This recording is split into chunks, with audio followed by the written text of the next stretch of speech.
Rainbow एंटीट्यूस formation, rainbow एंटीट्यूस कल जो हमने पढ़ा, हाँ, refraction through prism, refraction through that is called as dispersion. Practical concept नहीं है, वो अलग है।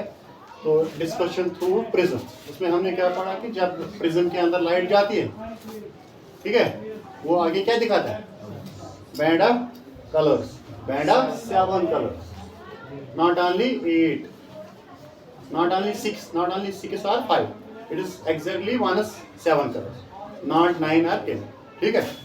तो कैसे करता है कि उसका जो हमने कहा कि ये प्रिज्म से इसका जो लेंथ है, डिफरेंट लेंथ, इस डिफरेंट लेंथ से जब लाइट जाती है तो इसकी वजह से एक ये है, दूसरा इसका वजह है कि different frequencies of the colours, different frequencies of the that we have told you, red has highest frequency, red has and hence remains at the top of the band, and violet has lowest frequency and hence remains at the bottom of the band, तो उसमें हमने ये भी बताया था कि splitting of white light means sunlight into its constituent colors, constituent means ये इसमें मौजूद होते हैं, 7 कलर इस लाइट में मौजूद होते हैं, तभी ये निकलते हैं, उन्हीं को ये सेपरेट करते हैं, ठीक है। उसी बैंड को हम क्या कहते हैं, that is called as dispersion. क्या कहते हैं, तो उसका हम दूसरा नाम भी बता सकते हैं, स्पेक्ट्रम। क्या कहते हैं, स्पेक्ट्रम। ये तो उसी रिलेटेड और एक टॉपिक है कि हमने कल ही बोला था प्रिज्म और प्रिज्म लाइक मटेरियल, प्रिज्म और कल हमने किस पे किया, डायरेक्टली प्रिज्म पे। आज हम करेंगे प्रिज्म लाइक मटेरियल। वो प्रिज्म लाइक मटेरियल क्या होता है, वो होता है कि रेन ड्रॉप्स। क्या होते हैं, रेन ड्रॉप। आपने अगर कहीं देखा होगा कि रेन ड्रॉप कैसे होता है कि ये नीचे इस तरह होता है कोन, ऊपर से ये ऐसा होता है, it is called as rain drop. Have you observed it, देखा है। आप अगर कहीं देखेंगे ये ड्रॉप किसी के ऊपर लटका होता है, ये नीचे से बेस वाला होता है सर्कुलर, ऊपर में इसका एक्चुअली क्या शक्ल होता है, ट्रायंगल। क्या होता है, ट्रायंगल। वही होता है प्रिज्म और प्रिज्म लाइक, प्रिज्म और प्रिज्म। तो ये रेन ड्रॉप अगर हम इसको कंसिडर करेंगे, अगर यहाँ से आपको दिखता नहीं, मैं बड़ा इसको बनाऊंगा, ये रेन ड्रॉप इस तरह होता है। आगे ने ये वाला पोर्शन इसका प्रिज्म, ऊपर वाला पोर्शन क्या बन गया, प्रिज्म। अब जब लाइट और कब होती है, ये भी मैंने इसमें लिखा after rain showers. Rain showers means जब हल्का सा बारिश होता है, ज्यादा बारिश में ये नहीं होगा, क्योंकि उस वक्त रेन ड्रॉप्स एटमॉस्फेयर में नहीं रहती, उनका वजन बढ़ जाता है, वजन बढ़ने से वो नीचे गिरते, वो एयर में रहते नहीं।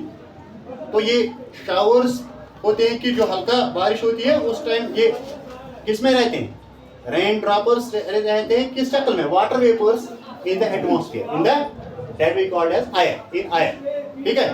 And this phenomenon also happens by a concept that we called as the light should be go opposite to, अगर बारिश इस तरह बनेगा रेनबो, तो यहाँ से लाइट इसके ऊपर जाएगी, फिर आगे हम देखेंगे उसका बैंड, ठीक है। तो वो होता है वही इस तरह बनता है, तो opposite of the sunlight, opposite of the क्या होता है, उसके अंदर दो कंसेप्ट से होता है। एक हमने लिखा यहाँ पर that we called as reflection as well as refraction, दोनों फिनोमेनन इसके अंदर होते हैं, दोनों फिनोमेनन इसके अंदर। तो अगर हम डेफिनेशन की तरफ जाएंगे, हमने यही लिखा कि band of 7 colours through prism like material, through prism like not prism but prism like material. The prism like material here is rain drop. क्या है, रेन ड्रॉप का जो ऊपर वाला पार्ट है वो भी बनता है प्रिज्म शेप। क्या बनता है, प्रिज्म शेप। तो इसके अलावा हमने ये भी लिखा इधर कि जब हम कहेंगे कि प्रिज्म के जो मटेरियल होते हैं उस में भी इस किस्म का होता है, कि ये इतना नहीं कि हम ये कहेंगे कि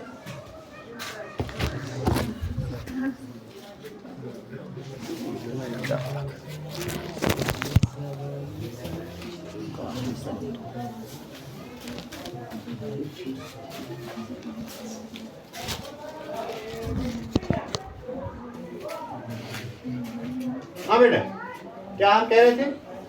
हम ये कह रहे थे कि अगर आप रेन ड्रॉप की बगैर कोई जगह ऐसा है कि जहां पर ये बन सकता है। हाँ, रेन ड्रॉप्स के बगैर भी कोई मटेरियल ऐसा होता है, ट्रायंगल शेप का मटेरियल, ग्लास मटेरियल, जब भी वहां से लाइट जाएगी तो उसमें भी क्या बनेगा? Very good, rainbow type band of colours, band of colours, band of, that is called as spectrum और we can say that dispersion of light. तो हमने कहा कि इसके दो फिनोमेनस होते हैं, एक होता है रिफ्लेक्शन वाला, दूसरा होता है रिफ्रैक्शन। देखिए क्या होता है, जब लाइट जाती है इस पे प्रिज्म लाइक मटेरियल में जाती है लाइट, यहाँ से इसके ऊपर जाएगी लाइट, इधर से हम देखेंगे इसको, ये इधर जाएगा, इसके अंदर ये मीडियम बाहर वाला क्या था? रेयर मीडियम, अंदर जो है वो different medium, that we called as water. इसके अंदर इसको क्या हो जाएगा? रिफ्रैक्शन आ गया, रिफ्रैक्शन कॉन्सेप्ट। यहां से इसको क्या हो गया? ये क्या इधर वापस क्यों आ गया? ये हो गया, that we called as reflection. ये कौन करता है इसमें? Reflection is done by opaque objects. अब रेन ड्रॉप के अंदर ओपेक ऑब्जेक्ट क्या है? Opaque object is dust inside it, and hence we are saying that rain drop when there comes rain continuously there doesn't remain any dust in the rain. ठीक, तो जो ही हम कहेंगे थोड़ा सा बारिश पड़ेगा, उसके अंदर डस्ट होता है एयर में, तो वही डस्ट इस वाटर में फंस जाते हैं, उसी डस्ट पार्टिकल के जरिए इसका क्या होता है? रिफ्लेक्शन। क्या होता है? और आ गया रिफ्लेक्शन। तो यहाँ अगर हम देखेंगे लास्ट भी ये फॉलो करता है, जो एंगल यहाँ पर था वही यहाँ पर भी बनेगा। फिर आ गया ये इधर, फिर इसको कहाँ अब बाहर निकलना है? बाहर। अंदर क्या मीडियम था? ये वाला डेंसर था, ये क्या है? डेंसर। तो ये कहाँ जाएगा? वापस रेयरर में। रेयरर में ये इधर जाएगा, ये इधर आएगा, away from the normal, away from the, that is called as here, away from the normal. And if we go here to draw the normal, then it will be called as bend towards the normal, following the laws of reflection as well as refraction। ठीक है बेटा?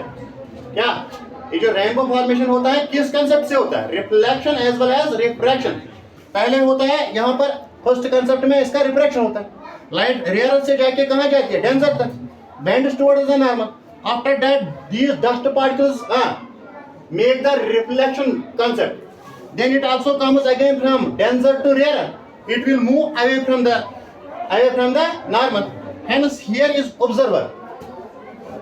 यहाँ पर क्या होता है? Observer, जो हम देखते हैं कि इसके ये कलर्स आगे से आगे। ठीक है, इसी फिनोमेनन को हम क्या कहते हैं? Rainbow formation. Rainbow formation through rain drops, और we can say that it will happen any other material like prism structure. ठीक है, यहाँ प्रिज्म से डायरेक्ट होगा, वो भी हमने पढ़ा कल, ये हो गए रेन ड्रॉप से।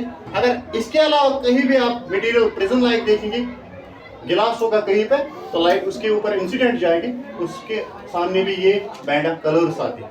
ये बैंड ऑफ, हाँ, किसकी वजह से आते हैं? हमने बोला वही जो कल, फिर वो कंसेप्ट आप जहन में रखेंगे कि इसका विड्थ जब डिफरेंट होता है, मीडियम के अंदर जब विड्थ, जिसको हम क्या कहते हैं, यानी इसकी कुशादी इज डिफरेंट होगा, तो hence we can say that यहाँ एक लेंथ है, यहाँ एक विड्थ है, यहाँ दूसरी विड्थ है, इसी दौरान ये फिनोमेनन हो सकते हैं। तो जो हमने कल भी बताया था कि अगर दूसरा प्रिज्म इसके साथ जोड़ेंगे तो उसमें क्या होता है, फिर ये विड्थ सेम आती है, ये हर जगह सेम आती है, hence here comes again single, here comes again.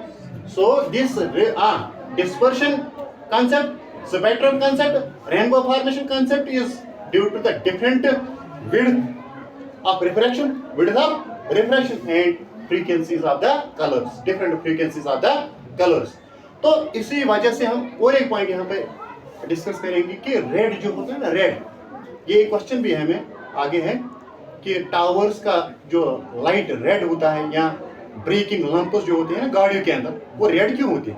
क्योंकि रेड वो कलर है जो दूर से दिखता है, जो किसी भी रिफ्रैक्शन से उसको कोई असर नहीं होता, वो दूर से दिखता है। ठीक है, उसमें कोई प्रॉब्लम नहीं होती, इसीलिए ये red colours are that choosing these things, brake lamps और we can say tower lights. This doesn't affect by the fog, or smoke or any dust of the atmosphere. ठीक?